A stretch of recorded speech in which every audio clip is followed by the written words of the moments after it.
If you've been struggling to lose weight, or more specifically belly fat, you've probably searched online for some tips and tricks and watched a bunch of videos on YouTube that tells you to drink vinegar or stop eating carbs.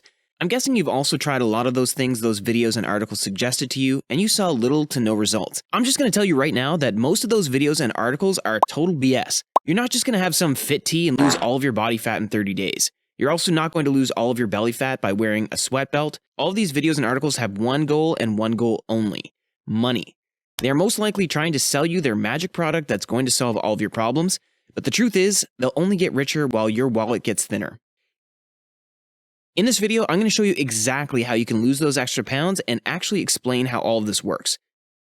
You've probably seen articles about some movie star that got ripped for a movie role. Hint, Chris Hemsworth in every Thor movie. What those articles talk about is how strict the actor's diet was, how they only ate chicken, broccoli, and rice and worked out for 5 hours a day for 3 months and got absolutely ripped out of their minds. I'm here to tell you that's mostly BS. Yes, they probably had a mildly strict diet and a decent workout plan, but they most likely took some you-know-what in the meantime, which contributed to the majority of their progress. What I'm getting at is that we're constantly told that to get a body like that, we need a celebrity trainer, have the strictest diet in the world, work out for 5 hours a day, wear our sweat belt, like sweating alone never burned calories, and drink our overpriced tea that has a fit in front of it. You know, basically making it the sole purpose in our life. Normal people have jobs and can't just do all of that while providing for their family or just living and enjoying their life. In reality, you don't need a celebrity trainer, and you certainly don't need to eat dry chicken and have a 5-hour-long workout. There are much easier ways of getting healthy, ways that are sustainable, where you can actually have a life and not need to constantly be thinking about working or eating that dry chicken. To lose weight, you need to be eating in a calorie deficit. You can't fight the law of thermodynamics. It's calories in and calories out. Now, what do I mean by that? Your body burns a certain amount of calories per day, even if you don't move one bit. It burns those calories because your body needs the energy to keep itself going. Just imagine all of the things your body does. Your heart beats constantly, you breathe, all of your organs are making sure you're in homeostasis, your hair grows, your nails grow, and your skin is constantly renewing itself. All of this needs energy. Now, if you do anything extra, such as taking a walk, your body burns more calories because it needs that energy for the walk you took. You can go on a hike, go to the gym, or even go swimming. Everything you do burns more calories. So let's say your basal metabolic rate is 2,000 calories per day, the amount of calories your body burns by itself, and you burn an extra 500 calories because you go for a long run every day. Now, you burn a total of 2,500 calories per day. What if you eat 3,000 calories per day while burning only 2,500? Well, I hate to break it to you, but you're not going to lose weight. The reason is that your body stores extra calories as body fat or muscle mass to be able to use that energy later on if you have nothing to eat. Maybe your boat sank and now you're stuck on an island where you have nothing to eat. Well, then your body uses your body fat or muscle mass as energy to survive. If, however, you ate 2,200 calories, your body would need more energy. Where would it get that energy from?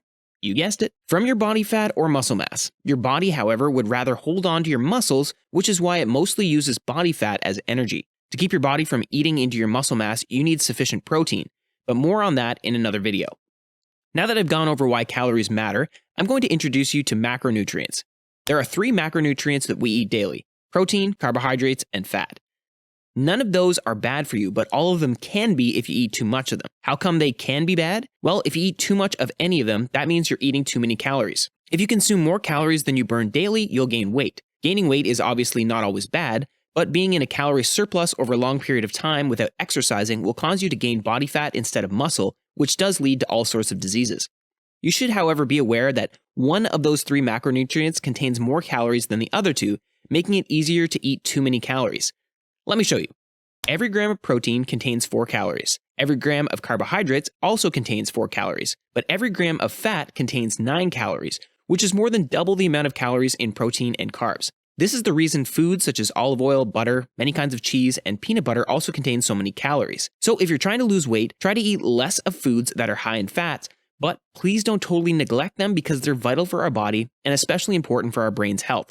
Now you might ask, how do I know how many calories I'm eating every day? I'll get to that in just a moment. First, you'll need to find out how many calories and macronutrients you need for your specific goal. Don't worry, it's super easy. You go to this website, fill in the details, and voila. To know how many calories you're eating, you're going to have to count them. There's an easy way to do that through an app called MyFitnessPal. You'll weigh your food, search for it in the app. You can also use a barcode scanner inside the app and put in how many grams you ate of that specific food. The app shows you how many calories you've eaten, how many macronutrients you've eaten, and how many of those you have left to consume that day. This is a bulletproof way for anyone to lose weight. You might ask yourself, do I need to count my calories for the rest of my life? The simple answer is no. You see, counting your calories for a few months will allow you to get better at eyeballing how many calories are in the food you're eating. You won't know exactly how many calories are in your food, but you'll at least be aware of the foods that contain a high amount of calories and what foods don't. Having this knowledge will make you more aware of what you put into your body and will hopefully make you rethink your choices throughout your life. But even though you're trying to get healthier, don't forget to have fun and live your life. Going out to eat with friends and family and having a candy bar now and then shouldn't be an issue. So I'll leave this with you. Enjoy your life and have fun, but never forget your goals and why you set them.